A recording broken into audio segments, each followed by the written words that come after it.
Hello. Hello. Thank you for inviting us to speak today. This is Janie Nichol, who is a visual artist and an ex-president of the Scottish Artists Union, and I am Gordon Dixon, the projects manager at the Scottish Artists Union. We were started in 2001 by a group of artists. We now have over 1,300 members. The Scottish Artists Union is the representative voice of artists, applied artists, and makers living or working in Scotland. We're the main campaigning voice for artists in Scotland, and we also helped start up the Artists Union of England about 3 or 4 years ago. We work on behalf of our members, defending their rights, expanding their benefits, and fighting to make a professional career in the arts sustainable for all our members.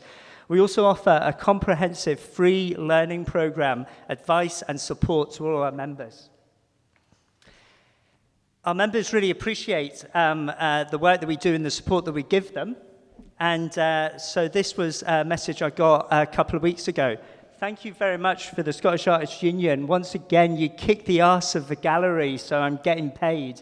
This is great. I really appreciate your help. Thank you so much. You can count on my support for every day until I die, and possibly for a few ones after that as well.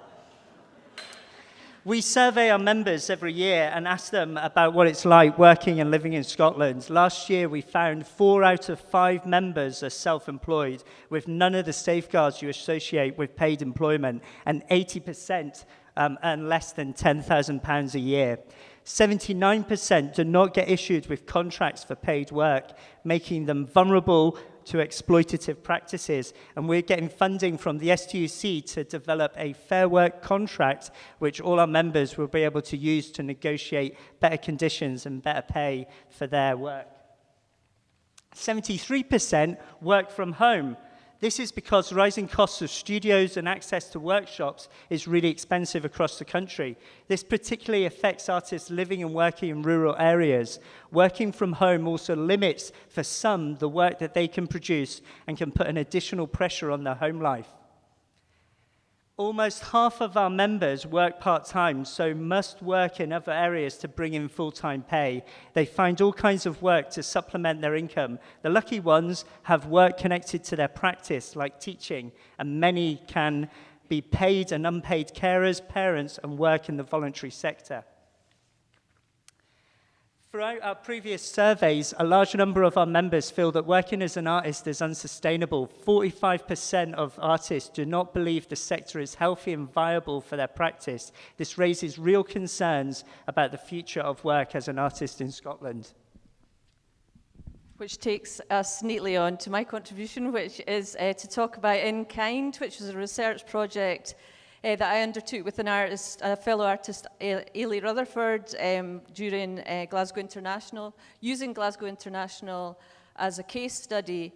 Our project aimed to map the hidden economies of the visual arts and the below-the-waterline economy, charting the unseen and unaccounted efforts that enable the festival to take place, exploring unpaid labour, mutual support, favours, and volunteer hours that go into making the festivals happen. This is a slide of us at the CCA. So our project came out of conversations we'd had with a range of artists who made it increasingly apparent that festivals, the in-kind economy, is the elephant in the room, while also being endemic within the art scene in general.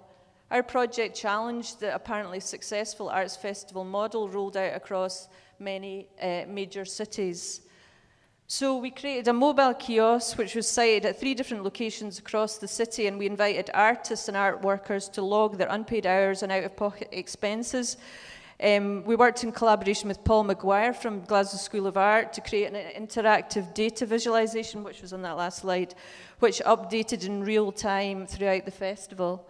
And we also had 3 different events at the CCA, at Platform, and this slide is a soapbox event at King's Court, which was an opportunity for artists to voice their own concerns. So these events interrogated issues of artist precarity and opened up the debate on how lack of payment affects lack of diversity in the visual arts. And from these, we agreed a list of demands. So this takes us neatly on to the Manifesto for the Visual Arts, which was a sort of collaboration between Engage Scotland, SCAN, which is Scottish Contemporary Art Network, and the Scottish Arts Union. So there's an interactive part here now. We'd like you to share with us and join with us in speaking and raising your voice about some of these manifesto claims that we got.